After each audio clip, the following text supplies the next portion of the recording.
Bo'lsa eshitganmiz, nomlarini eshitganmiz, o'zini mana shunday ko'rib turganimizdan Aslan Mayir janoblarini ko'rib turganimizdan xursandman.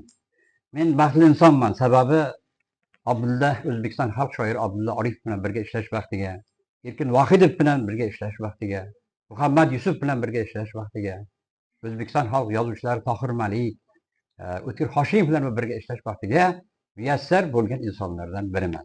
Sababi u insonlarning men xizmatini qilishga va ulardan ko'proq narsa olishga harakat qilganman. Sababi mana shunday ustozlarni aytadi-ku, ustoz ko'rmagan shogird har maqomga yo'l qadar deydi. Shuning uchun men shu ustozlardan ko'proq narsa olishga harakat qildim va bugungi kunda ham o'sha xalqaro tashkilotning rais o'rinbosari, qolaversa respublikadagi nufuzli gazetalarning bosh muharrir o'rinbosari bo'lib ishlayapman.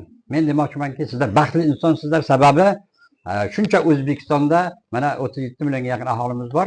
İçinden terib mana shu yerga kelib, İstanbul davlati, Turkiya davlatining Istanbul shahrida mana shunday yuribsizlar va ham dam olyapsizlar, ham mana shunday tadbirni tashkil qilyapsizlar. Men mana shu birodarimiz Aslan Mayirga minnatdorchilik bildiraman. Sababi mana shunday xalqaro mana shunday anjumanni, ilmiy anjumanni tashkil etganligi uchun çok teşekkür. Endi bitta odatim bor, qayerga kelsam, o'zim tayyorgarligim bilan kelib, ruxsat bersinlaringiz, yangi she'r, oxiri to'kilmagan va birinchi sizlar eshityapsizlar.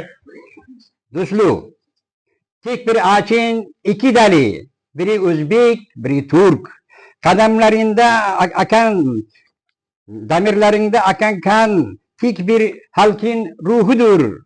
Dilleri aynı, demirlikleri çok yakın. Bu iki halkın gerçek dostluğu Türklerin gururudur. Kanbaki alan insanlar birbirinden ayrılmaz. Düşmanların hileleri asla dostluklarını bozamaz. Bin darbi asla başaramayacaklar.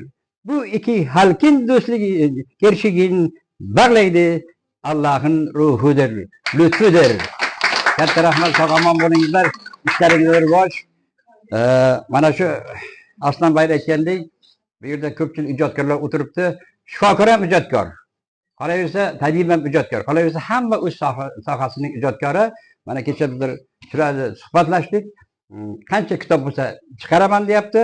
Shu ajoyib bir imkoniyatdan hammalaringiz foydalanishingizni tilab qolaman. Endi bu yerda ozgina turkcha bilmaydiganlarim bor.